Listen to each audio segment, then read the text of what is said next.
ಕರ್ನಾಟಕದ ದಕ್ಷ ಪ್ರಾಮಾಣಿಕ ಪೊಲೀಸ್ ಅಧಿಕಾರಿ ಎಸ್.ಕೆ. ಉಮೇಶ್ ಸರ್ ಇದ್ದಾರೆ. ಸರ್ ನಮಸ್ತೆ. ನಿಮ್ ಸರ್ವಿಸ್ ಅಲ್ಲೇ ಹುಚ್ಚ ವೆಂಕಟ್ ಅರೆಸ್ಟ್ ಕೂಡ ನೀವೇ ಹಿಡಿಬೇಕಾಗಿತ್ತು. ಆ ಮನುಷ್ಯನ ಎಲ್ಲಿ ಕರ್ಕೊಬರೋದು ಹೇಗೆ ಏನು ಅಂತ. ನಾನೇನು ನನ್ನ ಹಿಂದೆ ಒಂಥರ 11 ಅಕ್ಷಮಣಿ ಸೈನ್ಯ ಇದೆ, ಏಲಿಯನ್ಸ್ ಬಂದ್ಬಿಡ್ತಾರೆ ನನ್ನ ಹಿಂದೆ ಏನು ಅಂತ. ಸರ್ ಈಗಾಗಲೇ ಎಲ್ರಿಗೂ ಗೊತ್ತಾಗ್ಬಿಟ್ಟಿದ್ದೆ ಸರ್. ಒಂದು 50,000 ಜನ, ಲಕ್ಷ ಜನ ಬಂದ್ಬಿಟ್ಟಿರ್ಬೇಕಲ್ವ ಸರ್ ಸ್ಟೇಷನ್ ಹತ್ರ. ತುಂಬಾ ಜನ ಬಂದಿದಾರಲ್ಲ ಜನ ಎಲ್ಲ. ಸರ್ ನೀವು ಮಾತಾಡಿ ಕಳ್ಸಿದ್ರು, ಇಷ್ಟೊತ್ತು ತನಕ ಮಾತಾಡಿ ಬಾಯೆಲ್ಲ ಒಣಗೋಗೋದಲ್ಲಪ್ಪ. ಅದೇ ನನ್ನ ಮಗ ತಮಿಳ್ನಾಡಲ್ಲಿ ಜಯಲಲಿತಾ ಅವ್ರನ್ನ, ಈಗ ದರ್ಶನ್ ಸರ್, ಈ ಸೆಲೆಬ್ರಿಟಿಗಳಿಗೆ ಜೈಲ್ ಒಳಗೆ ಹೋದಾಗ ಅವ್ರಿಗೆ ಟ್ರೀಟ್ಮೆಂಟ್ ಯಾವ ತರ ಇರುತ್ತೆ? ಒಳಗಡೆ ನಡೆಯುತ್ತೆ ಸರ್ ಈ ಥರದ್ದು. ಈ 420ಗಳು, ರೌಡಿಗಳು ಅವರಾಗಿದ್ದು ಅವರೇ ಕೆಡ್ಡ ತೋಡ್ಕೊಳ್ಳೋದು. ಬೇಕಿತ್ತ ಹೇಳಿ ಅದೆಲ್ಲ? ರೆಸಾರ್ಟಲ್ಲಿ ಕೂತ್ಕೊಂಡು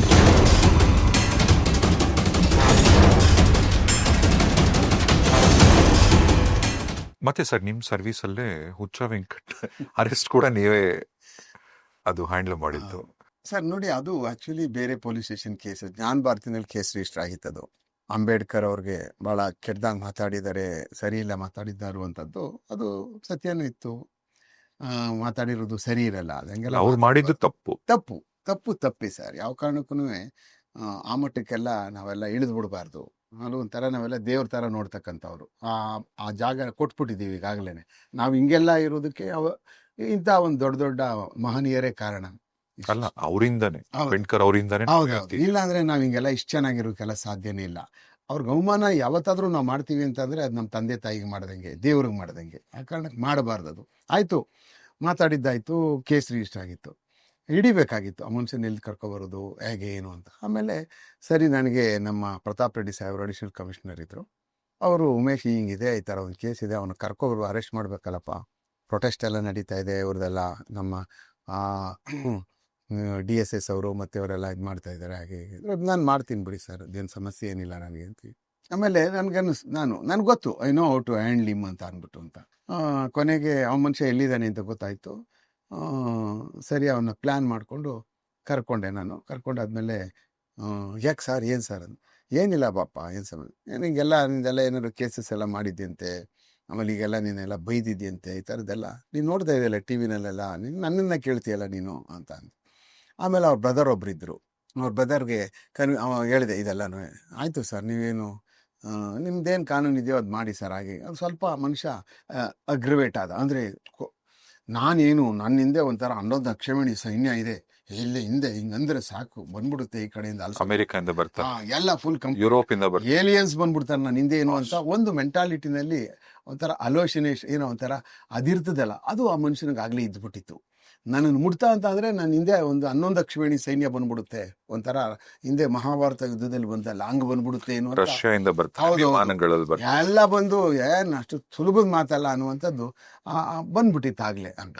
ಆಮೇಲೆ ಸರಿ ಅಂತ ಅಂದ್ಬಿಟ್ಟು ನಾನು ಅಂದ್ಕೊಂಡೆ ಅವಾಗ, ಓ ಪಾಪದ ಒಂದು ಮನುಷ್ಯ, ಅವ್ನು ಹುಷಾರಾಗಿ ಹ್ಯಾಂಡ್ಲ್ ಮಾಡಬೇಕು, ತೊಂದರೆ ಆಗದೆ ಇರೋ ಥರ ಅಂತ ಅಂದ್ಬಿಟ್ಟು ಬಾಯಿಲಿ ಕೂತ್ಕೊ ಅಂತ ಹೇಳ್ಬಿಟ್ಟು ಅಂತ ಕೂರಿಸ್ಕೊಂಡು ಅವ್ರ ಬ್ರದರ್ಗೆಲ್ಲ ಹೇಳ್ಬಿಟ್ಟು ಕರ್ಕೊಂಡು ಬಂದಾದ್ಮೇಲೆ ನಾನು ವಿಜಯನಗರ ACP ಇದ್ದೆ. ಮಾತಾಡಿಸ್ದೆ ನಾನು, ಯಾಕೆ ಏನೆಲ್ಲ ಆಯಿತು ಏನು ಅಂತ. ಹೌದು ಸರ್, ಏನೋ ಹಂಗೆ ಬಂದ್ಬಿಡ್ತು ಸರ್. ಹಂಗೆಲ್ಲ ಮಾತಾಡಬಾರ್ದಪ್ಪ, ನೀವು ಯಾರು ಏನೇ ಆದರೂ ಯಾರಿಗೆ ಏನು ಮಾತಾಡಬೇಕು ಅಂತ ಗೊತ್ತು. ತಾಯಿಗೆ ನಾವೇನೇನೆಲ್ಲ ಮಾತಾಡ್ಬಿಡ್ತೀವ, ಹೆಂಡ್ತಿಗೆ ಏನೇನೆಲ್ಲ ಮಕ್ಕಳಿಗೆ ಮಾತಾಡ್ಬಿಡ್ತೀವ. ಏನು ಮಾತಾಡಬೇಕು ಅಂತ ಅನ್ನುವಂಥ ದೇವ್ರು ನಮಗೆ ಬುದ್ಧಿ ಕೊಟ್ಟಿದ್ದಾನಲ್ಲ, ಅಷ್ಟೇ ಮಾತಾಡ್ಬೇಕು ನಾವು. ಅದಕ್ಕಿಂತ ಮಾತಾಡಿದ್ರೆ ಹಿಂಗೆಲ್ಲ ತೊಂದರೆ ಆಗ್ಬಿಡ್ತವೆ. ಹಿಂಗೆಲ್ಲ ಮಾತಾಡೋದು ತಪ್ಪು ಮಾಡಿಬಿಟ್ಟೆ ಸರ್, ಮಾಡಬಾರ್ದಾಗಿತ್ತು. ಈಗ ನಾನು ಯಾರಿಗಾರು ಕ್ಷಮೆ ಕೇಳ್ಬಿಡೋದು ಹೆಂಗೆ ಸರ್? ನಾನು ಮುಗ್ದೈತಲ್ಲ, ತಪ್ಪಾಗಿತ್ತು ಅಂತ ಹೇಳ್ಬಿಡ್ತೀನಿ ನಾನು. ಯಾಕೋ ಎಡವಟ್ಟಾಗೋಗ್ಬಿದೆ ಹಿಂಗೆ ಮಾಡಿ ಅಂತ ಅಂದ್ಬಿಟ್ಟು ಅಂತ.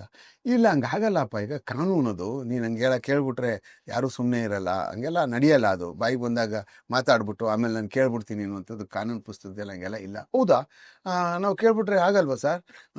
ಇಲ್ಲ ಆಗಲ್ಲ. ಸರಿ ಆಯಿತು. ರಾತ್ರಿಲೆಲ್ಲ ಸಾರ್ ಈಗಾಗಲೇ ಎಲ್ರಿಗೂ ಗೊತ್ತಾಗ್ಬಿಟ್ಟಿದ್ದೆ ಸರ್. ಈಗ ಸರ್, ಈಗ ಏನು ಒಂದು 50,000 ಜನ, ಲಕ್ಷ ಜನ ಬಂದ್ಬಿಟ್ಟಿರ್ಬೇಕಲ್ವ ಸರ್ ಸ್ಟೇಷನ್ ಹತ್ರ, ತುಂಬ ಜನ ಅಂತ. ಹೌದೌದು, ತುಂಬ ಜನ ಯಾರು ಬಂದ್ಬಿಟ್ಟಿದ್ದಾರೆ. ಅವ್ರ ಕಡೆ? ಬಂದ್ಬಿಟ್ಟಿದ್ದಾರೆ ಸರ್. ಸರ್ ಸ್ವಲ್ಪ ನಾನು ನೋಡಬೇಕು ಸರ್ ಅವ್ರನ್ನ, ಎಷ್ಟು ಜನ ಬಂದಿದ್ದಾರೆ ಹಾಗೆ ಹೀಗೆ ಅಂತ. ಹೌದೌದು ನೋಡುವಂತೆ ಇರಿ, ಸ್ವಲ್ಪ ಅವ್ರಿಗೆಲ್ಲ ಸಮಾಧಾನ ಮಾಡ್ತೀವಿ, ಆಚೆ ಇರೋರ್ಗೆಲ್ರಿಗೂ ಪೂರ್ತಿ ಬಂದಿದ್ದಾರೆ, ತುಂಬ ಜನ ಬಂದ್ಬಿಟ್ಟಿದ್ದಾರೆ.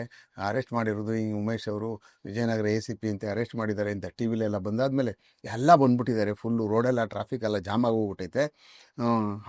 ಸರ್ ನಾನು ಹೇಳಿಲ್ವಾ ಸರ್ ನಿಮಗೆ, ನಾನು ಅಲ್ಲೇ ಹೇಳಿದ್ನಲ್ಲ ಸರ್, ನಾನು ಸರ್ ನಂಗೆ ಗೊತ್ತು ಸರ್, ನಾನು ಮುತ್ತರಿ ಅಂತ ನಂಗೆ ದೇವರ ಗೊತ್ತಿತ್ತು ಸರ್.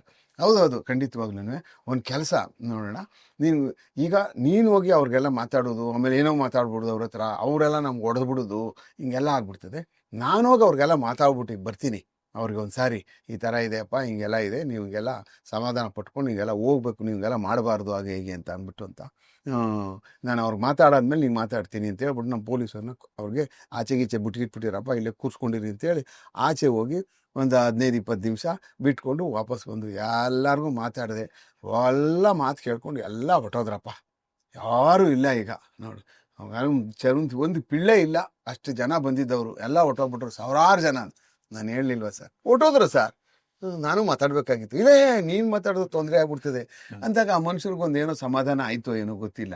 ಬಂದಿದ್ದಾರಲ್ಲ ಜನ ಎಲ್ಲ, ಸರ್ ನೀವು ಮಾತಾಡಿ ಕಳಿಸಿದ್ರು, ಇಷ್ಟೊತ್ತು ತನಕ ಮಾತಾಡಿ ಬಾಯೆಲ್ಲ ಒಣಗೋಗೋದಲ್ಲಪ್ಪ, ಇಷ್ಟೊತ್ತು ತನಕ ಅವ್ರ ಜೊತೆ ಮಾತಾಡ್ತಾ ಇದ್ದು ಆಯಿತು, ನಾನೇನು ಮಾಡೋದಿಲ್ಲ, ಅವ್ರಿಗೆ ಮಾತಾಡ್ಬಿಟ್ಟು ನಾಳೆ ಕೋರ್ಟಿಗೆ ಕಳಿಸಿ ಅವ್ರಿಗೆ ಬೇಲ್ ಹಾಕ್ಬಿಟ್ಟು ನಾಳೆ ಎಲ್ಲ ನಿಮ್ಮ ಜೊತೆ ಬಂದ್ಬಿಡ್ತಾರೆ ಅಂತ ಹೇಳ್ಬಿಟ್ಟಿದ್ದೀನಿ ಸರ್.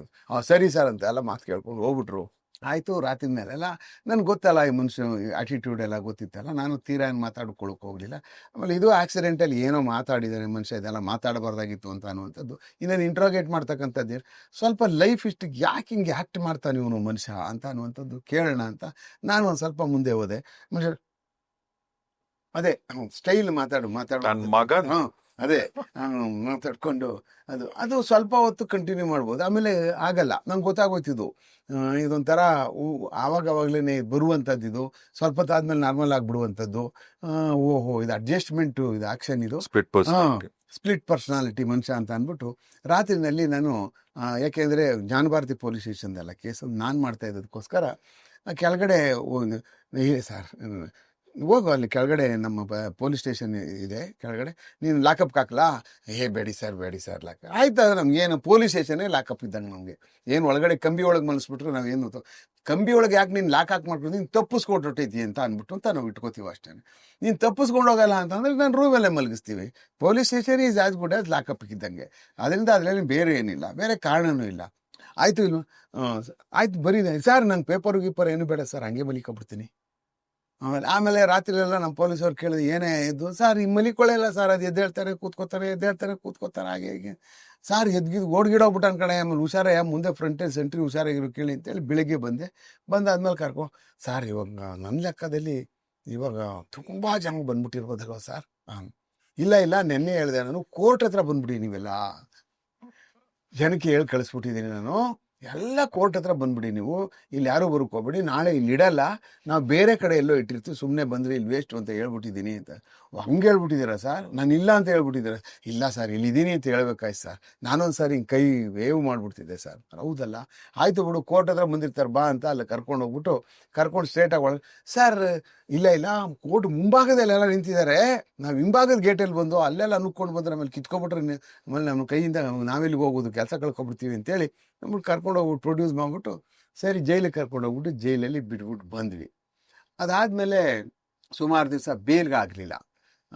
ಯಾರೋ ಅವ್ನ ಬ್ರದರು ಮತ್ತು ಬೇರೆ ಯಾರೋ ಬೇಲ್ ಕೊಡ್ತೀನಿ ಅಂತ ಬಂದರು, ಯಾಕೋ ಆಗಲಿಲ್ಲ, ಬೇಲ್ ಆಗಲಿಲ್ಲ. ಸಡನ್ನಾಗೆ ಒಂದು 15-20 ದಿವಸ ಒಳಗಡೆ ಇದ್ದಂಥದ್ದು ಈಚೆ ಬಂದ ಮನುಷ್ಯ.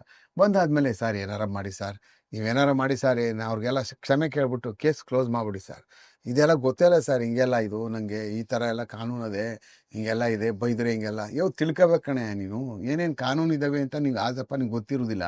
ಇಂಥವೆಲ್ಲ ಮಿನಿಮಮ್ ಇರ್ತವಯ್ಯ. ಅಟ್ರಾಸಿಟಿ ಕೇಸ್ ಅಂತ ಅನ್ನುವಂಥದ್ದು ಇದೆ, ಇವೆಲ್ಲ ಕಾನೂನುಗಳೆಲ್ಲ ಮಿನಿಮಮ್ ನಾಲೆಡ್ಜ್ ನಮಗೆ ಬೇಕಾಗ್ತದೆ, ಇಲ್ಲ ಅಂತಂದ್ರೆ ಹಿಂಗೆಲ್ಲ ತೊಂದರೆಗೆ ಸಿಗಾಕ್ಬಿಡ್ತೀವಿ. ಆಯ್ತಾದ್ಮೇಲೆ ಒಳಗಡೆ ಹೋದ ತಕ್ಷಣವೇ ಅವ್ನ ಬ್ರದರು ಅವ್ರಿಗೂ ಏನೋ ಸ್ವಲ್ಪ ಆಯಿತು, ಸ್ವಲ್ಪ ದಿವಸ ಒಳಗಡೆ ಇದ್ದು ಯಾರೋ ಥರ್ಡ್ ಪಾರ್ಟಿ ಬೇಲ್ ಕೊಟ್ಕೊಂಡು ಈಚೆ ಕರ್ಕೊಂಡು ಬಂದರು ಮನುಷ್ಯನಿಗೆ. ಆವಾಗ ಆ ಮನುಷ್ಯನಿಗೆ ರಿಯಾಲಿಟಿ ಅರ್ಥ ಆಗೋಕ್ಕೆ ಶುರುವಾಯಿತು. ಓಹೋ ನಾನೇನು ಅಂದ್ಕೊಂಡಿದ್ದನೋ ಹಂಗಿಲ್ಲ, ಆ ಥರ ಇಲ್ಲ ಇಲ್ಲಿ ಅನ್ನುವಂಥದ್ದು ಮನುಷ್ಯನಿಗೆ ಸ್ಲೋಲಿ ಗೊತ್ತಾದ ತಕ್ಷಣವೇ ಐ ಥಿಂಕ್ ಆ ಮನುಷ್ಯ ಬೇರೆ ಥರನೇ ಆಗೋಕ್ಕೆ ಶುರುವಾದ. ಆಮೇಲೆ ಡಿಪ್ರೆಷನ್ಗೆ ಶುರುವಾದ ಮನುಷ್ಯ. ಯಾರೇ ಮನುಷ್ಯ ಹಂಗೇನೆ, ನಾನು ಹಂಗೆ, ನಾನು ಹಿಂಗೆ, ಹಾಗೆ ಹೀಗೆ ಅಂತ ಅನ್ನುವಂಥವನು ಸಾಮಾನ್ಯವಾಗಿ ಡಿಪ್ರೆಷನ್ಗೆ ಹೋಗ್ತಕ್ಕಂಥದ್ದು. ಆಮೇಲೆ ನನಗೂ ಅದಾದಮೇಲೆ ಮಧ್ಯದಲ್ಲಿ 2-3 ಸಾರಿ ಫೋನ್ ಮಾಡು. ಅದಾದಮೇಲೆ ಅಷ್ಟೊತ್ತಿಗೆ ಚಾರ್ಜ್ ಶೀಟ್ ಆಯಿತು ಕೇಸು. ಅದು ಚಾರ್ಜ್ ಶೀಟ್ ಹಾಕಿ ನಾನು ಕೋರ್ಟಿಗೆ ಕಳಿಸ್ಕೊಟ್ಟೆ. ನೀನು ನೋಡಪ್ಪ ಕೋರ್ಟ್ಗೆ ಹೋಗ್ಬೇಕು, ಅಲ್ಲಿ ಯಾರೋ ಬಂದು ಏನೇನು ಹೇಳ್ತಾರೋ ಅದಾದಮೇಲೆ ವಿಚಾರಣೆ ಕಾಲದಲ್ಲಿ ಅದು ನಡೀತದೆ, ಅಲ್ಲಿವರೆಗೂ ನೀನು ಕೋರ್ಟ್ಗೆ ಹೋಗ್ಬೇಕಾಗ್ತದೆ ಅಂತ ಹೇಳ್ಬಿಟ್ಟು ಅಂತ ಆಯಿತಾ. ಸರ್, ಈಗ ನಿಮ್ಮಲ್ಲಿ ನಿಮ್ಮ ಹೈಯರ್ ಅಫಿಷಿಯಲ್ಸ್ ಇಂದಾಗಲಿ ಈಗ ಒಬ್ಬ ಕಾಮನ್ ಮ್ಯಾನ್ನ ಹೇಗೆ ಹ್ಯಾಂಡಲ್ ಮಾಡಬೇಕು ಅಂದರೆ ತಪ್ಪಿತಸ್ಥರನ್ನ ನಾನು ಹೇಳ್ತಿರೋದು. ತಪ್ಪಿತಸ್ಥರು ಅಂತ ಅನ್ನೋಕ್ಕಿಂತ ಅಪರಾಧಿಗಳು ಅಂತಲ್ಲ. ಈಗ ಯಾವುದೋ ಒಂದು ವಿಚಾರದಲ್ಲಿ ಯಾರೋ ಒಬ್ಬರ ಮೇಲೆ ಡೌಟ್ ಬರುತ್ತೋ ಅಥವಾ ಅವ್ರನ್ನ ಅರೆಸ್ಟ್ ಮಾಡಬೇಕಾಗತ್ತೋ, ಕಾಮನ್ ಮ್ಯಾನ್ನ ಹ್ಯಾಂಡಲ್ ಮಾಡೋ ರೀತಿ ಒಂಥರ ಆದರೆ ಕೆಲವೊಂದು ಸಾರಿ ಸೆಲೆಬ್ರಿಟೀಸ್ನ ಅರೆಸ್ಟ್ ಮಾಡುವಂಥದ್ದು ಇರುತ್ತಲ್ಲ ಸರ್. ಈಗ ತಮಿಳ್ನಾಡಲ್ಲಿ ಜಯಲಲಿತಾ ಅವ್ರನ್ನ ಕರ್ಕೊಂಬಂದು ಬೆಂಗಳೂರು ಇಲ್ಲಿನ ಕೋರ್ಟ್ಗಳಲ್ಲಿ ಮತ್ತೆ ಕಾರಾಗೃಹದಲ್ಲಿ ಮತ್ತೆ ಇಲ್ಲಿನ ನಮ್ಮ ಸ್ಟಾರ್ಗಳನ್ನ, ದೊಡ್ಡ ದೊಡ್ಡ ಸೂಪರ್ ಸ್ಟಾರ್ಗಳನ್ನ, ಈಗ ನಮ್ಮ ಕನ್ನಡದಲ್ಲಿ ಈಗ ದರ್ಶನ್ ಸರ್ ಕೂಡ ದೊಡ್ಡ ಸೂಪರ್ ಸ್ಟಾರ್, ತುಂಬ ದೊಡ್ಡ ಫ್ಯಾನ್ ಬೇಸ್ ಇದ್ದಂಥ ನಟ. ಈಗ ಅವ್ರದ್ದು ಪ್ರಕರಣ ನಡೆದಂಥ ಟೈಮಲ್ಲಿ ಈ ಸೆಲೆಬ್ರಿಟಿಗಳಿಗೆ ಜೈಲ್ ಒಳಗೆ ಹೋದಾಗ ಅವ್ರಿಗೆ ಟ್ರೀಟ್ಮೆಂಟ್ ಯಾವ ಥರ ಇರುತ್ತೆ ಸರ್? ಏನಿಲ್ಲ, ಕಾನೂನು ಕೆಳಗಡೆ ಜೈಲ್ ಪ್ರಿಸನ್ ಮ್ಯಾನ್ಯೂಲ್ ಅಂತ ಇರುತ್ತೆ. ಆ ಪ್ರಿಸನ್ ಮ್ಯಾನ್ಯೂಲ್ ಬಿಟ್ಟು ಬೇರೆ ಇನ್ನೇನು ಮಾಡೋಕ್ಕಾಗೋದಿಲ್ಲ. ಯಾರೇ Basically- ಯಾರಾಗಿ ಹೌದು sir, basically we are human beings, ಹೌದಲ್ವಾ? ಮನುಷ್ಯರು ನಾವು. ಅವ್ರಿಗೆ ಮನುಷ್ಯರು, ಎಲ್ಲ ಮನುಷ್ಯರುಗಳು ಏನಿರುತ್ತೆ ಅಂದರೆ ಪಾಪದವನ ಕಡೆ ಅವ್ನಿಗೆ ಮಾಡ್ಕೊಬಾರ್ದಾಗಿತ್ತು. ಯಾಕೆ ಮಾಡ್ಕೊಬಿಟ್ಟ? ಎಷ್ಟು ಮೇಲಕ್ಕೆ ಬೆಳೆದಿದ್ದ, ಎಷ್ಟೊಂದು ಜನ ಸಂಪಾದನೆ ಮಾಡಿದ್ದ, ದುಡ್ಡಿಗೆ ತೊಂದರೆ ಇರಲಿಲ್ಲ. ಸಣ್ಣದೊಂದು ಅವನ ಮನಸ್ಸಿನಲ್ಲಿ ಈ ಥರದ ಬಂದಾಗ ಯೋಚನೆ ಮಾಡ್ಬೋದಾಗಿತ್ತಲ್ಲ. ಅಯ್ಯೋ ಮೂರು ಸಾಕಿ ಯಾರೋ ಗಲೀಜ್ ನನ್ನ ಮಗನ ತಲೆ ಕೆಡ್ಸ್ಕೊಳಕ್ಕೆ ಹೋಗ್ಬೇಕು. ಅವ್ರಿಗೆ ಯಾರಿಗಾರು ಚಿತ್ರದುರ್ಗ ಪೊಲೀಸವ್ರಿಗೆ ಹೇಳ್ಬಿಟ್ಟು ಅಲ್ಲ ಅವ್ನು ಸರಿಯಾಗಿ ಒಂಚೂರು ಕರೆಸಿ ಚೆನ್ನಾಗಿ ಓಸಿ ಇನ್ನೊಂದು ಸರಿ ಮಾಡೋಕ್ಕೆ ಆಚಾರ ಬಿಡಿಸ್ತೀನಿ ಅಂತ ಅಷ್ಟು ಬುದ್ಧಿ ದೇವ್ರು ಕೊಟ್ಟಿರಲಿಲ್ಲ ಅಂತ ನಾವು ಯೋಚನೆ ಮಾಡ್ತೀವಿ. ಅದು ಎಲ್ಲರೂ ಯೋಚನೆ ಮಾಡುವಂಥದ್ದು, ಇದು ಮಾಡಬೇಕಾಗಿತ್ತಾ ಅನ್ನುವಂಥದ್ದು. ಆಯಿತು, ಘಟನೆ ಆಗೋಗ್ಬಿಡ್ತು. ಅವ್ರ ಸುತ್ತ ಯಾರಿದ್ರು, ಏನು ಹೇಳಿದ್ರು, ಅದಕ್ಕೊಂದು ಭಾಳ ಅದ್ಭುತವಾದಂಥ ಒಂಥರ ಕಕ್ಕು ತಯಾರಾಗಿ ಆ ಗೂಡೊಳಗಡೆ ಬಂದು ಸೇರಿಕೊಂಡು ಒಂದು ಘಟನೆ ಸಂಭವಿಸ್ಬಿಡ್ತು. ಆಯಿತು, ನಡೆದೋಗ್ಬಿಡ್ತು. ಅದು ಆಗಬಾರ್ದು ಇರುವಂಥದ್ದು ಆಗ್ಬಿಡ್ತು. ಅದಕ್ಕೆ ಇದೆಲ್ಲ ಅಷ್ಟೊಂದು ನಮಗೆ ಇದುವರೆಗೂ ಅದೊಂದು ದೊಡ್ಡ ಡಿಬೇಟಾಗೆ ನಡ್ಕೊಂಡು ಹೋಗ್ತಾ ಇದೆ. ಆದರೆ ಯಾರೇ ಒಳಗಡೆ ಹೋದಾಗ, ಯಾರೇ ಹೋಗಲಿ, ದುಡ್ಡು ಇರುವಂಥ ಮನುಷ್ಯ ಒಬ್ಬ ಜೈಲಿಗೆ ಹೋದಾಗ ಅಲ್ಲಿ ಬೇರೆ ಥರವಾದಂಥ ಒಂದು ಫೆಸಿಲಿಟಿ ಸಿಗ್ತಕ್ಕಂಥದ್ದಿದೆ ಖಂಡಿತವಾಗಲಿ. ಯಾರೇ ಹೇಳಿ, ಯಾರೇ ಅದನ್ನು ಅಲಗಳೆಯುವಂಥದ್ದಲ್ಲ. ಅವ್ರು ಏನಿದಕ್ಕೂ ಎಲ್ಲ ಸೌಲಭ್ಯಗಳ ಒಳಗಡೆ ಮಾಡಿಕೊಡುವಂತಹ ಸಿಸ್ಟಮ್ಮು ಹಿಂದೆನೂ ಇತ್ತು, ಈಗೂ ಇದೆ, ಮುಂದೆನೂ ಇರುತ್ತೆ. ಅದು ಯಾವ ಕಾರಣಕ್ಕೂ ಎಂಥ ಅಧಿಕಾರಿಗಳು ಬಂದರೂ ಅದು ಆಗಲ್ಲ ಅನ್ನುವಂಥದ್ದು ಸಾಧ್ಯನೇ ಇಲ್ಲ, ಅದು ಇದ್ದೇ ಇರುತ್ತೆ. ಒಳಗಡೆ ಏನು ಅಂದರೆ ಫೆಸಿಲಿಟಿಗೆ ಸಂಬಂಧಪಟ್ಟಂಗೆ ಬೇರೆ ಇನ್ನೇನು ಮಾಡೋಕ್ಕಾಗೋದಿಲ್ಲ. ನಾವೇ ನೋಡಿದ್ದೀವಿ ಸರ್, ಒಳಗಡೆ ಅಡುಗೆ ಮಾಡ್ಕೊತವ್ರು ನೋಡಿದ್ದೀವಿ ನಾವು. ಒಳಗಡೆ ಜೈಲಿಗೆ ಹೋದಾಗ ಅವರೇ ಅಡುಗೆ ಮಾಡ್ಕೊಳ್ಳೋದು ಜೈಲಲ್ಲಿ, ಅವರೇ ಊಟ ತಿನ್ನೋದು, ಒಂಥರ ಅವ್ರದ್ದೊಂದು ಸಪ್ರೇಟ್ ಕಿಚನ್ ಇದ್ದಂಗೆ ಮಾಡ್ಕೊಬಿಟ್ಟಿರ್ತಾರೆ. ಆಮೇಲೆ ಫ್ಯಾನ್ಗಳು ಇಟ್ಕೊಂಡಿರ್ತಾರೆ, ಏನೇನು ಬೇಕೋ ಸವಲತ್ತುಗಳು ಒಳಗಡೆ ಮಾಡ್ಕೊಬಿಟ್ಟಿರ್ತಕ್ಕಂಥದ್ದೆಲ್ಲ. ಆಮೇಲೆ ಇವರೆಲ್ಲ ಹೋದಾಗ ಏನಾಗ್ತದೆ, ಇರಲಿ ಬಿಡು. ಆಮೇಲೆ ನಮಗೆ ಅವನು ಆರೋಪಿ, ನಮಗೆ ಅವನು ಮರ್ಡರರು, ನಮಗೆ ಅವನು ಕೊಲೆಗಾರ, ಅವನಿಗೆ ವಿವೇಚನೆಯಿಂದವನು ನಮಗೆ. ಆದರೆ ಜೈಲಲ್ಲಿರ್ತಕ್ಕಂಥ ಜೈಲು ಸಿಬ್ಬಂದಿಗೆ ಅಲ್ಲ.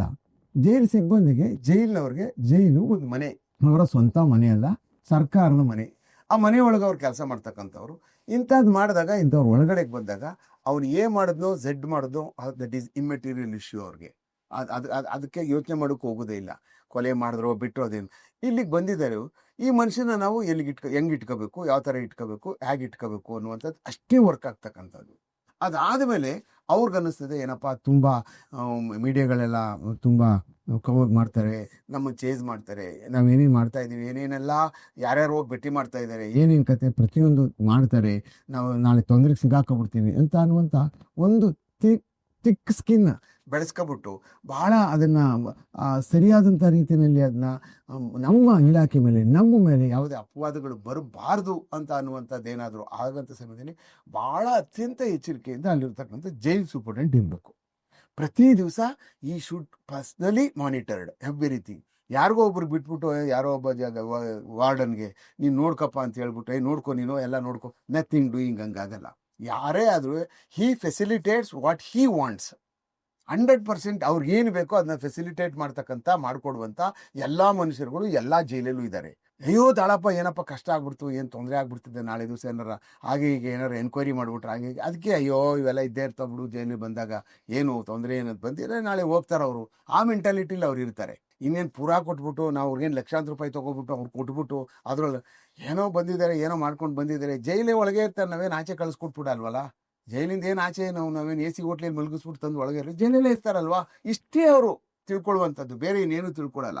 ಆ ಕಾರಣಕ್ಕೆ ಇಟ್ ಇಟ್ ವೇರೀಸ್ ಟು ಈ ಥರ ಹೋಗ್ತಕ್ಕಂಥ ಸೆಲಿಬ್ರಿಟಿಗಳು ಮತ್ತು ಬೇರೆಯವ್ರು ಹೋಗೋದಕ್ಕೂ ವ್ಯತ್ಯಾಸ ಇರ್ತದೆ. ಬೇರೆಯವ್ರು ಹೋದರೆ ಅಲ್ಲಿ ನೀವು ಇಲ್ಲಿಂದ ಹೋದ ತಕ್ಷಣವೇ ನೀವು ಅಲ್ಲಿ ಮಿನಿಮಮ್ಮು 24 ನಿಮ್ಗೆ ರೂಮ್ ಸಿಕ್ಬೇಕು ಅಂದ್ರೆ 24 ಗಂಟೆ ಕುಂತೇ ಇರ್ಬೇಕು ಅಲ್ಲಿ ಅವರ ಡಾರ್ಮಿಟ್ರಿನಲ್ಲಿ. ಅಂದ್ರೆ ರೂಮ್ ಕೊಡಲ್ಲ, ಅಂದ್ರೆ ಹೋದ ತಕ್ಷಣ ಡೈರೆಕ್ಟ್ ಆಗಿ ನಿಮ್ಗೆ ಯಾವ ಬ್ಯಾರಕ್ ಹಾಕ್ಬೇಕು ಅಂತ ಹಾಕಲ್ಲ. ಹೋದಂತ ಅಂಡರ್ ಟ್ರಯಲ್ ಪ್ರಿಸನರ್ಗಳನ್ನ ಎಂಟ್ರಿ ತಗೊಂಡಾದ್ಮೇಲೆ ಒಂದುದ್ದು ದೊಡ್ಡ ಹಾಲ್ ಇದೆ, ಅಲ್ಲಿ ಕೂರಿಸ್ಬಿಡ್ತಾರೆ ಹಿಂಗೆ. ಅಲ್ಲಿ ಉದ್ದಕ್ಕೂ ನಿಮ್ಮ ಮುಂದೆ ಕೂತಿರ್ತಾರೆ. ಅವ್ರಿಗೆಲ್ಲ ಆದ್ಮೇಲೆ ಅಲಾಟ್ ಆದ್ಮೇಲೆ ಆಮೇಲೆ ನಿಮ್ಗೆ ಅಷ್ಟೊತ್ತಿಗೆ ಆಗಲೇ 2 ದಿವಸ 3 ದಿವಸ ಆಗಿರ್ತದೆ. ನೀವು ಕುಂತು ಅಲ್ಲೇ ನರಕ ಗಿರ್ಕ ಎಲ್ಲ ನೀವು ಕಾಣ್ಬಿಡ್ತೀರಿ. ಕೈಕಟ್ಟೆ ಕಟ್ಕೊಂಡು ನಿಮ್ಮ ಸರದಿ ಬಂದು ನಿಮ್ಮ ಬ್ಯಾರಕ್ ಹಾಕುವವರೆಗೂ ನನ್ನ ಲೆಕ್ಕದಲ್ಲಿ ಅರ್ಧ ಜೈಲು ವಾಸ ಅಲ್ಲೇ ಮುಗ್ದೋಗ್ಬಿಡ್ತದೆ ಮನುಷ್ಯನ್ಗೆ ಅವ್ರಿಗೆ. ಸರ್, ಮತ್ತೆ ಜೈಲ್ ಒಳಗೆ ಎಂಟ್ರಿ ಆಗ್ತಿದ್ದಂಗೆ ಅವರು ಕಂಪ್ಲೀಟ್ ಅವ್ರ ಮೈ ಮೇಲೆ ಏನೋ ಬಟ್ಟೆ ಇಲ್ದಂಗೆ ಕ್ಲೀನ್ ಆಗಿ ಎಕ್ಸಾಮಿನ್ ಮಾಡ್ತಾರಂತಲ್ಲ ಸರ್? ಒಳಗಡೆ ಹೋದ ತಕ್ಷಣ ಇಷ್ಟೇ ಸರ್, ನಾರ್ಮಲ್ ಏನ್ ನಡೆಯುತ್ತೆ ಸರ್? ಒಬ್ಬ ವ್ಯಕ್ತಿ ಜೈಲೊಳಗೆ ಹೋದ ತಕ್ಷಣ ಅಪರಾಧಿಯಾಗೋ ಅಥವಾ ನೋಡಿ, ಒಬ್ಬ ಮನುಷ್ಯನ ಏನಾಗ್ತದೆ, ಮ್ಯಾಜಿಸ್ಟ್ರೇಟ್ ಕೋರ್ಟಿಂದ ರಿಮ್ಯಾಂಡ್ ಮಾಡ್ತಾರೆ ಜುಡಿಷಿಯಲ್ ಕಸ್ಟಡಿ ರಿಮ್ಯಾಂಡ್ ಮಾಡಿ 14 ಡೇಸ್ 15 ಡೇಸ್ ಅಂತ ಬರೀತಾರೆ. 14 ಡೇಸ್ ಮುಗೀತದೆ. ಯಾರಿಗೇ ಒಬ್ಬರಿಗೆ 14 ಡೇಸ್ ಅಂತಾನೆ ಬರೀಲೇಬೇಕು. ಅವ್ರಿಗೆ 15 ದಿವಸ ಜೈಲು ಅಂದರೆ ನೆಕ್ಸ್ಟ್ ಡೇನೇ ಬೇಲ್ ಆಗ್ಬಿಡ್ತದೆ. ಆ ಥರ ಏನಿಲ್ಲ. 15 ಡೇಸ್ ನೀನು ಅಂದ್ಬಿಟ್ಟು ಕಳಿಸ್ಕೊಡ್ತಾರೆ ಕಸ್ಟಡಿ. ಅಲ್ಲಿಂದ ವಾರೆಂಟ್ ಕೊಡ್ತಾರೆ, ಕಸ್ಟಡಿ ವಾರೆಂಟ್ ಕೊಡ್ತಾರೆ ಅವ್ರಿಗೆ, ಜೈಲಿಗೆ ತಗೊಂಡು ಬಿಡಿ ಅಂತ. ಅವ್ರು ತೊಗೊಂಡು ಬಂದು ಒಳಗಡೆಗೆ ಬರ್ತಾರೆ. ಬಂದಾಗ ಜೈಲಿಗೆ ತೋರಿಸ್ತಾರೆ ಎಂಟ್ರಿನಲ್ಲಿ, ನೋಡಿ ಈ ಥರ ಅವ್ರಿಗೆ ಒಳಗೆ ಬಿಡ್ತಾ ಇದ್ದೀನಿ ನಾನು, ಮ್ಯಾಜಿಸ್ಟ್ರೇಟ್ ಆದೇಶ ಇದೆ, ಕರ್ಕೊಂಡು ಬನ್ನಿ ಅಂತ ಹೇಳ್ತಾರೆ. ಅಲ್ಲಿ ಫಸ್ಟ್ ಎಂಟ್ರಿ ಇರ್ತದೆ ಗೇಟಿಂದ. ಅಲ್ಲೇನೆ ಅಲ್ಲಿ ಎವ್ರಿಥಿಂಗ್ ಈಸ್ ಸ್ಕ್ರೂಟನೈಸ್ಡ್. ನಿನ್ನ ಬ್ಯಾಗ್ ಏನು, ನಿನ್ನ ಬಟ್ಟೆ ಏನು, ನಿನ್ನ ಸಾಮಾನು ಏನೇನು ತಂದಿದ್ಯೆ ಎಲ್ಲ ಎಂಟ್ರಿ ಹಾಕ್ಬೇಕಾಗ್ತದೆ. ಏನೇನು ಬಿಡ್ತಾರೆ ಸರ್? ಒಳಗಡೆ ಏನು ಬಿಡುದಿಲ್ಲ. ನಿಮ್ ಬೀಡಿ, ಸಿಗರೇಟು, ಯಾವುದೇ ತರ ಬಟ್ಟೆಗಳು ಬಿಟ್ರೆ ದುಡ್ಡು ಬಿಡುದಿಲ್ಲ, ಏನು ಬಿಡಲ್ಲ. ಬಟ್ಟೆ ಒಂದು ತಗೊಂಡು ಹೋಗ್ಬೋದು. ಬಟ್ಟೆ ಮತ್ತೆ ನಿಮ್ ಅದು ಅಲ್ಲೇ ಕೊಡಲು ನಿಮ್ಗೆ ಫಸ್ಟ್ ಅದೆಲ್ಲ ಸಪ್ರೇಟ್ ಮಾಡ್ಕೊಬಿಡ್ತಾರೆ. ಅದನ್ನೆಲ್ಲ ಎತ್ಕೊಂಡು ಆದ್ಮೇಲೆ ಅವನ್ನೆಲ್ಲನೂ ಮತ್ತೆ ಇನ್ನೊಂದು ಕ್ವಾಡ್ರಂಗಲ್ ಇದೆ ಒಳಗಡೆ, ಆ ಕ್ವಾಡ್ರಂಗಲ್ ಕರ್ಕೊಂಡು ಕೂರ್ಸ್ಕೊಳ್ತಾರೆ. ಕೂರ್ಸ್ಕೊಂಡಾದ್ಮೇಲೆ ಅವ್ರದ್ದು ಎಂಟ್ರಿ ಆಗ್ಬೇಕು ಒಳಗಡೆ. ಅಲ್ಲಿ ಎಂಟ್ರಿ ತಗೋಬೇಕಲ್ಲ ಅವರು, ಯಾಕೆಂದ್ರೆ ಅದು ಬಹಳ ದೊಡ್ಡ ಎಕ್ಸೈಸು. ಅವತ್ತೊಂದು ದಿವಸ ಎಷ್ಟು ಜನ ಹೋದ್ರು, ಎಷ್ಟು ಜನ ಬಂದ್ರು, ಅದು ಬಹಳ ದೊಡ್ಡ ಮೆಷಿನರಿ ಅದು. ಆಗ ಅವ್ರು ಅಲ್ಲಿಗೆ ಹೋಗಿ ಮತ್ತೆ ಅಲ್ಲೆಲ್ಲ ಎಂಟ್ರಿ ಆಗ್ಬೇಕು, ಬಯೋಮೆಟ್ರಿಕ್ ಆಗ್ಬೇಕು, ಮತ್ತೆ ಮೊದಲೇ ಸಾರಿ ಬಂದಿದ್ದ ಈಗೆಲ್ಲ ಬಹಳ ಸಿಸ್ಟಮೆಟಿಕ್ ಆಗಿ ಮಾಡ್ಕೊಂಡಿದ್ದಾರೆ. ಎಂಟ್ರಿ ಆದ ತಕ್ಷಣನೇ ಕ್ಲಿಕ್ ಮಾಡಿದ ತಕ್ಷಣನೇ ಇವನು ಎಷ್ಟು ಮೊದಲು ಎಂಟ್ರಿ ತಗೊಂಡಿದ್ದ, ಎಷ್ಟು ಸಾರಿ ಆಚೆ ಹೋದ, ಪ್ರತಿಯೊಂದು ಗೊತ್ತಾಗ್ತದೆ. ಈಗ ಮೊದಲಿರ್ಲಿಲ್ಲ. ಮೊದಲೊಂದು ಥರ ಚಿತ್ರಗುಪ್ತ ಪುಸ್ತಕ ಆದ್ರೆ ಇಷ್ಟು ದಪ್ಪ ಇತ್ತಿತ್ತು, ಇಲ್ಲಿಂದ ಅಲ್ಲಿವರೆಗೂ ಎತ್ಕೋಗ್ಬೇಕು. ಎಂಟ್ರಿ ದೊಡ್ಡ ಪುಸ್ತಕ ಅದ ಬರೀರು, ಕಂಪ್ಲೀಟು ಒಂದು ಎಲ್ಲಾ ಕತೆ ಬರೀರು. ಆಮೇಲೆ ಅಲ್ಲಿಗೆ ಹೋಗಿ ಅಲ್ಲಿ ಒಂದು ಅರ್ಧ ಗಂಟೆ 1 ಅವರ್ ಆಗುತ್ತೆ ಆ ಮನುಷ್ಯ ಅಲ್ಲಿ ಕೂತ್ಕೊಂಡು. ಅಲ್ಲಿಂದ ಆಚೆಗೆ ನೆಕ್ಸ್ಟು ಅಲ್ಲಿಗೆ ಇವರು ಡಾರ್ಮೆಟ್ರಿ ಕರ್ಕೊಂಡು ಹೋಗ್ತಾರೆ, ಅಲ್ಲಿ ಕೂರಿಸ್ಕೊಳ್ತಾರೆ. ಅಲ್ಲಿ ಲೈನ್ ಎಲ್ಲ ಆಗ್ಲೇನೆ ಮೊನ್ನೆಯಿಂದ ಕುಂತಿರ್ತಾರೆ ಅವರು. ಅವ್ರಿಗೆ ಇನ್ನೂ ರೂಮ್ ಸಿಕ್ಕಿರಲ್ಲ, ಬ್ಯಾರೆಕ್ ಹಾಕಿರಲ್ಲ ಅವರು. ಅಲ್ಲಿ ಅವರು ಆ ಲಗೇಜಸ್ಗಳು ಮತ್ತು ಅವನ್ನೆಲ್ಲನೂ ಒಂದು ಕಡೆಗೆ ಇಡ್ತಾರೆ. ಒಂದು ಕಡೆಗೆ ಒಂದು ಬ್ಯಾಡ್ಜ್ ಕೊಡ್ತಾರೆ ಅವನಿಗೆ. ಆ ಬ್ಯಾಡ್ಜ್ ಅದಕ್ಕೆ ಇದಿರುತ್ತೆ, ಬಟ್ಟೆ ಬ್ಯಾಗು, ಮತ್ತು ಇವನ ಕೈಯಲ್ಲಿ ಒಂದು ಬ್ಯಾಡ್ಜ್ ಇರ್ತದೆ. ಅಲ್ಲಿ ಕೂತ್ಕೊಂಡಿರ್ತಾರೆ. ಇವ್ರು ಕರೆದು ಅವ್ರಿಗೆ ಬ್ಯಾರೆಕ್ ಕೊಡೋವರೆಗೂ ಅಲ್ಲೇ ಕೂತಿರ್ಬೇಕು. ಮತ್ತು ಅಲ್ಲೇ ಕುಂತಿದ್ದು ಅಲ್ಲೇ ಹೋಗಿ ಊಟ ತಿನ್ಕೊಂಬಂದು ಅದೇ ಜಾಗದಲ್ಲಿ ಬಂದು ಕೂತ್ಕೋಬೇಕು. ಮತ್ತೆ ಅಲ್ಲಿಂದ ಆದಮೇಲೆ ಒಂದು 2 ದಿವಸನೋ 3 ದಿವಸನೋ ಅವ್ರಿಗೆ ಬ್ಯಾರೆಕ್ ಅಲರ್ಟ್ ಆದಮೇಲೆ ಆ ಬ್ಯಾಡ್ಜ್ ತೊಗೊಂಡು ಬಟ್ಟೆ ತೊಗೊಂಡು ಆ ಬ್ಯಾರೆಕ್ಗೆ ಹೋಗ್ತಾರೆ ಅಷ್ಟೇ. ಆ ಬ್ಯಾರೆಕಲ್ಲಿ ಮಿನಿಮಮ್ 250ರಿಂದ 300, 400, 500 ಜನ ಇರ್ತಾರೆ ಒಂದು ಬ್ಯಾರೆಕಲ್ಲಿ. ಕಾಮನ್ನಾಗೆ ಸುಮ್ಮನೆ ಈ ಸಂತೆಯಲ್ಲಿ ಮಲಿಕೋತಾರಲ್ಲ ಚಪ್ರಿ ಕಲ್ ಮೇಲೆ, ಹಂಗೆ ಮಲಿಕೋತಾರೆ. ಸಣ್ಣ ಇಷ್ಟಿಷ್ಟಾಗಲ್ಲ ಒಂದೊಂದು ಮಾಡಿದ್ದಾರೆ ಸಿಂಪಲ್ಲಾಗೆ. ಒಬ್ಬ ಮನುಷ್ಯ ಮಡ್ಕೊಂಗೆ ಒಂಥರ ಚಿಕ್ಕ ತಲೆಗೆ ಹಿಂಗೆ ಮಾಡ್ಕೊಳ್ಳೋಂಗೆ ಸಿಮೆಂಟಲ್ಲಿ ಕಟ್ಟಿದ್ದಾರೆ. ಅವ್ರು ಈ ಬಾಸ್ಗಳಿರ್ತಾರಲ್ಲ ಅವರೆಲ್ಲ ಹಳಬರಾಗ್ಬಿಟ್ಟಿರ್ತಾರಲ್ಲ, ಅವ್ರು ಆಗಲೇ ಆಕ್ಯುಪೈ ಮಾಡ್ಕೊಬಿಟ್ಟಿರ್ತಾರೆ ಅದನ್ನ ಫುಲ್. ಅದನ್ನು ಮುಟ್ವಂಗೂ ಇಲ್ಲ ಅವ್ರು ಯಾರು ಹೋದ್ರು. ಅವ್ನ ತಲೆಗೆ ಇವನ ಕಾಲಿಗೆ ಅವನು ಹಿಂಗೆ ಹಾಕ್ಕೊಂಡು ಹೆಂಗೋ ಮಲಿಕೋ ಒಳಗೆ. ಅಲ್ಲೇನು ಕರೆಕ್ಟಾಗೂ ಮಲಿಕೋಕ್ಕಾಗೋದಿಲ್ಲ, ಅಷ್ಟೊಂದು ಜನ ಜಾಸ್ತಿ ಆಗ್ಬಿಟ್ಟಿದ್ದಾರೆ, ತುಂಬ ಜನ. ಹಂಗೋ ಒಳಗಡೆ ಒದ್ದಾಡಿಕೊಂಡು ಒಳಗಡೆ ಮಲಗ್ತಾರೆ. ಬ್ಯಾರೆಕ್ ಹೈಟ್ ಇರೋದ್ರಿಂದ, ಎತ್ತರ ಇರೋದ್ರಿಂದ ಶೆಕೆ ಆಗಲ್ಲ. ಮತ್ತು ಮೇಲ್ಗಡೆ ಟಾಪಲ್ಲಿ ಫ್ಯಾನ್ ಇರೋದ್ರಿಂದ ಅವ್ರಿಗೇನು ಅಂಥ ಸಮಸ್ಯೆ ಏನಾಗೋದಿಲ್ಲ. ಬಟ್ ತುಂಬ ಜನ ಅಲ್ಲಿ ವಾಸ ಮಾಡ್ತಾರೆ ಒಳಗಡೆ. 100, 150 ಜನ, 200 ಜನ ಇರೋದ್ರಲ್ಲಿ ಒಂದು 300 ಜನ, 400, 500 ಜನ ಆಗ್ಬಿಟ್ರೆ ತ್ರಿಬಲ್ ಆಗ್ಬಿಟ್ಟಾಗ ಏನಾಗುತ್ತೆ ಹೇಳಿ. ಆ ಥರ ಎಲ್ಲ ಬ್ಯಾರೆಕ್ಗಳಲ್ಲೂ ಇರ್ತಾರೆ. ನಮ್ಮಲ್ಲಿ 3000 ಜನ, 2500 3000 ಜನ ಇರೋಕ್ಕೆ ಅಷ್ಟೇ. ನಮ್ಮಲ್ಲಿ 6000 ಜನ, 6,500, ಒಂದೊಂದ್ಸರಿ 7 ಹಿಂಗೆಲ್ಲ ಆಗ್ತಕ್ಕಂಥದ್ದಿದೆ ನಮ್ಮ ಪರಪ್ನಗರ ಆಗಿದೆ. ಈಗಲೂ ಹಂಗೆ ಇದೆ. ಅದೇನು ಸುಧಾರಣೆ ಏನಾಗಲ್ಲ. ಇಷ್ಟು ಜನ ಹೋಗ್ತಾನೆ ಇರ್ತಾರೆ. ಆ ಕಾರಣ ಕೋರ್ಟ್ಗಳು ಏನು ಮಾಡ್ತಾರೆ, ಸಣ್ಣ ಸಣ್ಣ ಸಣ್ಣ ಇಂಥ ಅಪರಾಧಗಳು ಮಾಡ್ಕೊಂಡನ್ನೆಲ್ಲ ಒಳಗೆ ಕೂಡಾಕೋಬಿಟ್ರೆ, ಇಷ್ಟು ಜನ ಹೋಗ್ಬಿಟ್ರೆ ಒಳಗಡೆ ತೊಂದರೆ ಆಗ್ತದೆ ಅಂತೇಳಿ ಅವ್ರನ್ನ ಸೆಲ್ಫ್ ಬೇಲ್ ಮೇಲೆ ಆಚೆ ಕಳಿಸ್ಕೊಟ್ಬಿಡ್ತಾರೆ. ನೀನೇ ಬೇಲ್ ಹೋಗಯ್ಯ, ಬಂದ್ರು ಬಾ, ಬಿಟ್ರು ಬಿಡು ಅಂದ್ಬಿಟ್ಟು ಅಂತ. ಹಂಗೆ ಈ ಥರದ್ದೊಂದು ಮಿಷಿನರಿ ಈ ಥರದ್ದು ನಡೀತಾ ಇರ್ತದೆ ಅಲ್ಲಿ. ಆದರೆ ಒಳಗಡೆ ನಡೆಯುತ್ತೆ ಸರ್ ಈ ಥರದ್ದು. ಅವ್ರಿಗೆ ಫೆಸಿಲಿಟೇಟ್ ಮಾಡ್ಕೊಳ್ಳುವಂಥದ್ದು ಈ 420ಗಳು, ರೌಡಿಗಳು, ಆಮೇಲೆ ಅವ್ರದ್ದೇ ಒಂದು ಸಾಮ್ರಾಜ್ಯ. ರೌಡಿಗಳು ಅವ್ರದ್ದೇ ಒಂದು ಬ್ಯಾರೆಕ್ಸ್ ಹಾಕೋತಾರೆ, ಕಳ್ಳರುಗಳು ಅವ್ರದ್ದೇ ಒಂದು ಬ್ಯಾರೆಕ್ ಹಾಕ್ಸ್ಕೋತಾರೆ. ಸರ್ ಅಲ್ಲಿಗೆ ಹಾಕ್ಸ್ಕೊಡಿ ಸರ್, ನಮ್ಮ ಗ್ಯಾಂಗೇ ಇದೆ ಅಲ್ಲಿ ಅಂದ್ಬಿಟ್ಟು ಅಂತೇಳಿ ಒಳಗಡೆ ಡಕಾಯ್ತರ ಗ್ಯಾಂಗು. ಇವನ್ನೆಲ್ಲ ನಿರ್ವಹಣೆ ಮಾಡೋದಕ್ಕೆ, ಇವನ್ನೆಲ್ಲ ರಿಪೇರಿಗಳು ಮಾಡಿ ಇವ್ರನ್ನೆಲ್ಲ ಮಟ್ಟ ಹಾಕೋಕ್ಕೆ ಯಾರು ಈ ಸಜಾದ ಕೈದಿಗಳು ಒಳಗಡೆ ಇರ್ತಾರೆ. ಅವರೇ ಇವ್ರು ಕೇಳೋದು, ಅವರೇ ಟೋಟಲಿ ಕಂಟ್ರೋಲ್ ಮಾಡುವಂಥದ್ದು ಒಳಗಡೆ ಇರ್ತಕ್ಕಂಥವ್ರಿಗೆ ಸಜಾ ಕೈದಿಗಳೇ. ಅಂದ್ರೆ ಶಿಕ್ಷೆ ಆಗಿರ್ತಾರೆ. ಕನ್ವಿಕ್ಟೆಡ್ ಅವರು ಕೆಲವು ಜನ ವಿದ್ಯಾವಂತರು ಇರ್ತಾರೆ, ಬುದ್ಧಿವಂತರು ಇರ್ತಾರೆ, ಅವರೆಲ್ಲ ಒಳಗಡೆ ಜೈಲ್ ಕೆಲಸ ಮಾಡ್ತಾ ಇರ್ತಾರೆ. ಒಬ್ಬ ರೈಟರ್ ಆಗಿರ್ತಾನೆ, ಒಬ್ಬ ಎಂಟ್ರಿ ಮಾಡ್ತಾ ಇರ್ತಾನೆ, ಇನ್ನೊಬ್ಬ ಯಾರ್ಯಾರು ಯಾವ ಬ್ಯಾರೆಕಲ್ಲಿ ಇದ್ದಾನೆ ಏನು ಅಂತ ಉತ್ತರ ಕಂಪ್ಯೂಟರ್ ಇದ್ದಂಗೆ ಇರ್ತಾರೆ. ಸರ್ ಅವ್ನು ಇಂಥ ಬ್ಯಾರೆಕಲ್ಲಿ ಇದ್ದಾನೆ ಸರ್, ಅವ್ನು ಆ ಕೇಸಲ್ಲಿ ಬಂದಿದ್ದ ಸರ್ ಇವನು ಅಂತ ಪ್ರತಿಯೊಂದು ಡಾಕ್ಯುಮೆಂಟೇಷನ್ ಇಟ್ಕೊಂಡಿರ್ತಕ್ಕಂಥ ಗೊತ್ತಿರ್ತಕ್ಕಂಥವ್ರು ಅಲ್ಲೇ ಪನಿಷ್ಮೆಂಟ್ ಆಗಿ ಸಜಾ ಆಗಿರ್ತಕ್ಕಂಥ ಸಜಾ ಕೈದಿಗಳು ಇವ್ರನ್ನ ಕಂಟ್ರೋಲಿಗೆ ತಗೋತಾರೆ. ಚೆನ್ನಾಗಿ ಬಾರಿಸ್ತಾರೆ ಅವ್ರಿಗೆ, ಗಾಂಚಲಿ ಹೊಡೆದ್ರೆ ಸಜಾ ಕೈದಿಗಳು. ಪೊಲೀಸವ್ರ ಕೆಲಸ ಏನೂ ಇಲ್ವೇ ಇಲ್ಲ ಆ ಥರ ಮಾಡಿಟ್ಬಿಡ್ತಾರೆ ಅವ್ರನ್ನ, ಅರ್ಧ ಸಜಾ ಕೈದಿಗಳೇ. ಆಮೇಲೆ ಅಲ್ಲಿರ್ತಕ್ಕಂಥ ವಾರ್ಡನ್ಗಳು ಅವರು ಭಾಳ ಕಮ್ಮಿ ಸಂಖ್ಯೆನಲ್ಲಿದ್ದಾರೆ, ಸಿಕ್ಕಾಪಟ್ಟೆ. ಒಂದು 100 ಜನ ಇರೋ ಕಡೆ 10 ಜನ ಇದ್ದಾರೆ ಪೊಲೀಸರುಗಳು. ಅವರು ಅಂಡರ್ ಸ್ಟಾಫು. ಇವ್ರನ್ನೆಲ್ಲ ಕಂಟ್ರೋಲ್ ಮಾಡಬೇಕು ಅಂದರೆ it is very very difficult task. ಮತ್ತು ಇವ್ರನ್ನೆಲ್ಲ ನಿಗ್ರಹಿಸಬೇಕು. ಇವ್ರು ಏನೇನು ಮಾಡ್ತಾವ್ರೆ, ಎಲ್ಲೆಲ್ಲಿಂದ ಏನೇನು ತರಿಸ್ಕೋತಾವ್ರೆ, ಯಾವ್ಯಾವ ಮೊಬೈಲ್ ಬರ್ತದೆ, ಯಾವ್ಯಾವ ಸಿಮ್ ಕಾರ್ಡ್ಗಳು ಬರ್ತವೆ, ಏನೇನೆಲ್ಲ ಬರುತ್ತೆ, ಅದನ್ನೆಲ್ಲ ಪತ್ತೆ ಮಾಡಬೇಕು ಫಿಸಿಕಲಿ ಅಂತ ಅನ್ನುವಂಥದ್ದು. ಇಟ್ ಈಸ್ ಫಸ್ಟು ಅದನ್ನು ಕಂಟ್ರೋಲ್ ಮಾಡಬೇಕಲ್ಲ. It is challengeable job to anybody else. ಅಂತಂಥ ಮೂಲಗಳಿಂದ ಪ್ರಯತ್ನ ಪಟ್ಟು ತರಿಸ್ಕೋತಾರೆ. ತರಕಾರಿ, ರೇಷನ್ನು, ಏನೇನೆಲ್ಲ ಒಳಗಡೆ ಸಾಧ್ಯನೋ ಅದರಿಂದ ಎಲ್ಲ ಕಡೆಯಿಂದನೂ ತರಿಸ್ಕೊಳ್ತಾರೆ. ಮತ್ತು ಓಪನ್ಗೆ ಆಚೆ ಬಿಸಾಕ್ತಾರೆ. ಕಾಂಪೌಂಡಿಂದ ಬಾಲ್ಗಾಕಿ ಅದು ಇದಾಕಿ ಇಷ್ಟು ಗಂಟೆಗೆ ಬಿಸಾಕ್ತೀನಿ ಅಂತ ಅದು ಇನ್ಫಾರ್ಮೇಷನ್ ಅಂತ ಅಲ್ಲಿಂದ ಪಾಸ್ ಮಾಡ್ತಾರೆ. ಸಿಮ್ ಕಾರ್ಡ್ಗಳು ಹೋಗ್ತವೆ. ಆಮೇಲೆ ಎಷ್ಟೇ ನೀವು ಮಾಡಿದ್ರೂ ವೈರ್ಗಳು ಕಟ್ ಮಾಡಿಬಿಡೋದು, ಆಮೇಲೆ ಪವರ್ ಸಪ್ಲೈ ಮಾಡೋದಕ್ಕೆ ಇಲ್ದಂಗೆ ಮಾಡಿಬಿಡೋದು, ಜಾಮರ್ಗಳಿಗೆ. ಇದೆಲ್ಲ ಛತ್ರ ಬುದ್ಧಿಗಳು ಉಪಯೋಗ ಮಾಡ್ತಾರೆ. ಆಮೇಲೆ ಎಲ್ಲಿ ಮಾಡತಕ್ಕಂಥ ಎಲ್ಲಿ ಮೊಬೈಲಲ್ಲಿ ಮಾತಾಡ್ಬಿಡ್ಬೋದು, ಯಾವ ಜಾಗದಲ್ಲಿ ಕೂತ್ಕೊಂಡು ನಾವು ಮೊಬೈಲ್ ಯೂಸ್ ಮಾಡ್ಬೋದು. ನನ್ನ ಲೆಕ್ಕದಲ್ಲಿ ಒಂಥರ ಇವ್ರೂ ನಮ್ಮ ಏನು ಬಂತಲ್ಲ ಇವತ್ತು, ಯಾವ ಆಕಾಶದಿಂದ 6 ಬಂತಲ್ಲ ಮೊನ್ನೆ, ಇವ್ರು ಬಂದ್ರಲ್ಲ ಪಾಪ ನಮ್ಮ ಆ ಲೆಕ್ಕನೇ ಅಷ್ಟು ಬುದ್ಧಿವಂತರೇ ಇದ್ದಾರೆ ಇವ್ರೂ. ಏನು ಕಮ್ಮಿ ಇಲ್ಲ, ಏನೇನೆಲ್ಲ ಮಾಡಬೇಕು ಅದನ್ನೆಲ್ಲ ಮಾಡ್ತಾರೆ ಕೂತ್ಕೊಂಡು. ಹಾಗೆ ಒಳಗಡೆ ಇರ್ತಕ್ಕಂಥವ್ರು ಈ ಥರ ಹೋದಾಗ, ಸೆಲೆಬ್ರಿಟಿಗಳು ಮತ್ತು ಈ ಥರ ಜನ ಹೋದಾಗ 100% ಫೆಸಿಲಿಟೇಟ್ ಮಾಡೇ ಮಾಡ್ತಾರೆ. ಭಾಳ ತುಂಬ ತೊಂದರೆಗೆ ಸಿಗಾಕಬಿಟ್ರು, ಕೆಲಸ ತೆಗೆದುಬಿಟ್ರಲ್ಲಪ್ಪ, ಹಿಂಗೆಲ್ಲ ದೊಡ್ಡ ಹಗರಣ ಆಗಿ ಎಲ್ಲೋ ಕೂತ್ಕೊಂಡು ಟಿಪಾಯಿಗಳು ಹಾಕ್ಕೊಂಡು, ಸಿಗರೇಟ್ ಹೊಡ್ಕೊಂಡು, ಬಾಟ್ಲಿ ಹಿಡ್ಕೊಂಡು ಕೂತ್ಕೊಂಡು ಯಾವುದೋ ಈ ಥರದ್ದೆಲ್ಲ ಬಂದು ಆ ಮೀಡಿಯಾಗಳೆಲ್ಲ ಅವಾಂತರ ಹಾಕಿದಾಗ ಹಿಂಗೆಲ್ಲ ಎಲ್ಲೋ ಬಳ್ಳಾರಿ ಅಲ್ಲಿ ಇಲ್ಲಿ ಬೆಳಗಾಂ ಎತ್ಕೊಂಡು ಹೋಗಿ ಅವರಾಗಿದ್ದು ಅವರೇ ಕೆಡ್ಡ ತೋಡ್ಕೊಳ್ಳೋದು. ಬೇಕಿತ್ತ ಹೇಳಿ ಅದೆಲ್ಲ? ಒಳಗೇನೋ ಇದ್ದಾರೆ, ಆಯಿತು. ಒಳಗೋದಾದ್ಮೇಲೆ ಕೂತ್ಕೊಂಡು ಏನು ಒಂಥರ ಇದರಲ್ಲಿ ರೆಸಾರ್ಟಲ್ಲಿ ಕೂತ್ಕೊಂಡು ಯಾರು ಸುಮ್ಮನೆ ಇರ್ತಾರೆ ಹೇಳಿ? ನಮ್ಮ ಜನ ಏನು, ನಮ್ಮ ಕಲ್ಪನೆ ಏನು ಜೈಲು ಅಂದರೆ, ಜೈಲು ಒಳಗಡೆ ಹೋದ ತಕ್ಷಣ ಅಲ್ಲೆಲ್ಲೋ ಬಂಡೆ ಹತ್ರ ಕರ್ಕೊಳ್ತಾರೆ, ಜಲ್ಲಿ ಓಡಿಸ್ತಾರೆ, ಕಲ್ಲು ಓಡಿಸ್ತಾರೆ. ಅದೇ ಪಿಕ್ಚರಲ್ಲಿ ತೋರಿಸ್ತಾರಲ್ಲ ಹಂಗೆ ಅಂದ್ಕೊಂಡವ್ರೆ. ಅಲ್ಲಿ ಅವ್ರದ್ದೇ ಆದಂಥ ಒಂಥರ ದೊಡ್ಡ ಯೂನಿವರ್ಸಿಟಿನಲ್ಲಿ ಭಾಳ ಚೆನ್ನಾಗಿ ಟ್ರೈನ್ ಆಗ್ತಾವ್ರೆ. ಯಾವ್ದು ಮಾಡಿದ್ರೆ ನಮ್ಮ ಒಂದು ತಪ್ಪಿಸ್ಕೋಬೋದು ಪೊಲೀಸರಿಂದ ಅಂತ ಪ್ರತಿ ದಿವಸ ಪಾಠ ನಡೀತಿದ್ದ ಬೇರೆ ಕಾಲ. ಈಗ ಸಿನಿಮಾಗಳಲ್ಲಿ ತೋರಿಸೋದೆಲ್ಲ ಸುಳ್ಳು ಅಂತನ ಅಲ್ಲ, ಅದು ಹೆಂಗೆ ಬೇಕೋ, ಜನಕ್ಕೆ ಖುಷಿ ಆಗಬೇಕೋ ಅದನ್ನ ಮಾತ್ರ ತೋರಿಸ್ತಾರೆ ಅಷ್ಟೇ. ಅದ್ಬಿಟ್ಟು ಬೇರೆ ಏನಿಲ್ಲ. ಕೆಲವಷ್ಟೆಲ್ಲ ತೋರಿಸ್ತಾರೆ ಒಳಗಡೆ ರೌಡಿಸಮ್ ಮಾಡೋದು, ಮಸಾಜ್ ಮಾಡಿಸ್ಕೊಳ್ಳೋದು, ಸ್ನಾನ ಮಾಡಿಸ್ಕೊಳ್ಳೋದು, ಎಣ್ಣೆ ಸ್ನಾನ ಮಾಡಿಸ್ಕೊಳ್ಳೋದು ಎಲ್ಲ. ಅಲ್ಲಿ ಗ್ಯಾಂಗ್ ಅವ್ರಿಗೆ ದುಡ್ಡು ಕೊಟ್ಟವ್ರಿಗೆಲ್ಲ ಅವ್ರಿಗೆ ಸರ್ವೆಂಟ್ಗಳಿದ್ದಂಗೆ ಇರ್ತಾರೆ, ಬೇರೆ ಕಳ್ಳರುಗಳೆಲ್ಲ. ಒಂಥರ ಎಲ್ಲೂ ಸಿಗಲಿಲ್ಲ ಅಂದರೆ ಅಲ್ಲಿ ಬ್ಯೂಟಿಫುಲ್ ದುಡ್ಡಿದ್ದು ಒಳ್ಳೆ ಸರ್ವೆಂಟ್ಗಳು ಸಿಗ್ತಾರೆ ಅಲ್ಲಿ. ನಿಮ್ಗೇನು ರಾಜ ಇದ್ದಂಗೆ ಇರ್ಬೋದು ಕುಂತ ಕಡೆ ಅಲ್ಲಿ ದುಡ್ಡಿದ್ರೆ. ಆ ಕಾರಣಕ್ಕೋಸ್ಕರ ಏನು ಮಾಡ್ತಾರೆ, they want to earn money. ಏನಾದರೂ ಮಾಡಿ ಒಳಗೆ ಕೂತ್ಕೊಂಡು ನಾವು ಅರ್ನ್ ಮಾಡೋಣ ಅಂತ ಏನು ಮಾಡ್ತಾರೆ, ಒಳಗಡೆಯಿಂದಾನೆ ಕೂತ್ಕೊಂಡು ಬ್ಲ್ಯಾಕ್ ಮೇಲ್ ಮಾಡೋದು, ಎದುರಿಸೋದು, ಥ್ರೆಟ್ ಹಾಕೋದು, ಎಕ್ಸ್ಟಾರ್ಷನ್ ಮಾಡೋದು, ಭಯ ಬೀಳಿಸೋದು, ಆಚೆ ಮರ್ಡರ್ ಮಾಡಿಸೋದು, ಪೆರೋಲ್ ಮೇಲೆ ಆಚೆ ಕಳಿಸಿ ಮರ್ಡರ್ ಮಾಡಿಸೋದು, ಕಾಂಟ್ರಾಕ್ಟ್ ಕಿಲ್ಲಿಂಗ್ ತೊಗೊಳ್ಳೋದು. ಕಾಸು ಬೇಕಲ್ಲ. 1 hour in other way they sit inside and earning money. ಇದು ಯಾವಾಗ ಜೈಲಿನಲ್ಲಿ ಜಾಸ್ತಿ ನಡೀತಾ ಇರ್ತದೋ ಆ ಜೈಲು ಅಧೋಗತಿ ತಲುಪಿಬಿಡ್ತದೆ.